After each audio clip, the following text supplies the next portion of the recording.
Bharat England తొలి test match కోసం పటిష్ట బందోబస్తు ఏర్పాటు చేసినట్టు రాచకొండ పోలీస్ కమిషనర్ సుధీర్ బాబు తెలిపారు. ఉదయం 6:30 నుంచే ప్రేక్షకులను స్టేడియంలోకి అనుమతిస్తామని వెల్లడించారు. స్టేడియం చుట్టూ 360 సీసీ కెమెరాలు ఉన్నాయి. మా పోలీస్ అధికారులపై కూడా నిఘా ఉంచుతాం. పీక్ అవర్స్లో ప్రేక్షకులు వస్తారు కాబట్టి స్టేడియం చుట్టూ ట్రాఫిక్ ఆంక్షలు ఉంటాయి. ఆక్టోబస్ బలగాలతో పాటు 1500 మంది పోలీసులతో మ్యాచ్కి బందోబస్తు 100 షీ టీమ్స్ మఫ్టీలో ఉంటాయి. ప్రాసెస్ మిస్యూజ్ చేయకుండా మేము మా ట్రేడ్ సీక్రెట్స్ కొన్ని ఉన్నాయి. I can't reveal it open way. We will also implement that way. Then ఇప్పుడు మనం అనుకున్నట్టుగా టెస్ట్ మ్యాచ్ అంతగా ఇంట్రెస్ట్ ఉండదు అనుకుంటాం. But many people already I believe 24,000 tickets have been sold.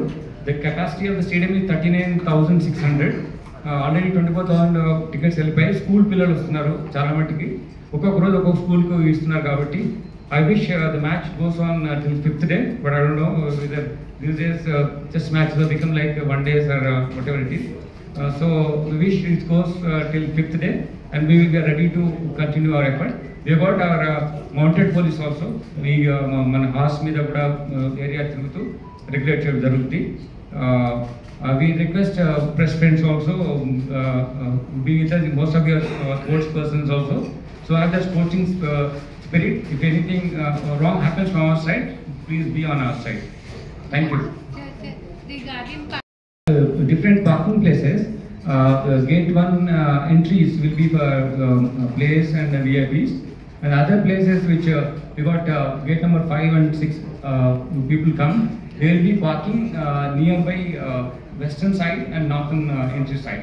Total we have got 12 gates enter the stadium, but one gate we are not using. So 11 gates are there, and 26 outer gates are 11. Inside when you have to enter stadium, there are 26 total are there. So ఇవన్నిటిని match చేస్తున్నాం. తర్వాత physically challenge పీపుల్కి మేము ఎక్స్క్లూజివ్గా వాళ్ళకు access ఇచ్చే విధంగా చేస్తున్నాం. దెన్ ఇప్పుడు ఆల్ పార్కింగ్ ప్లేసెస్కు మేము మా ట్రాఫిక్ ఆఫీసర్ ఇందాకనే బ్రీఫింగ్ కూడా జరిగింది. So we'll take care of it.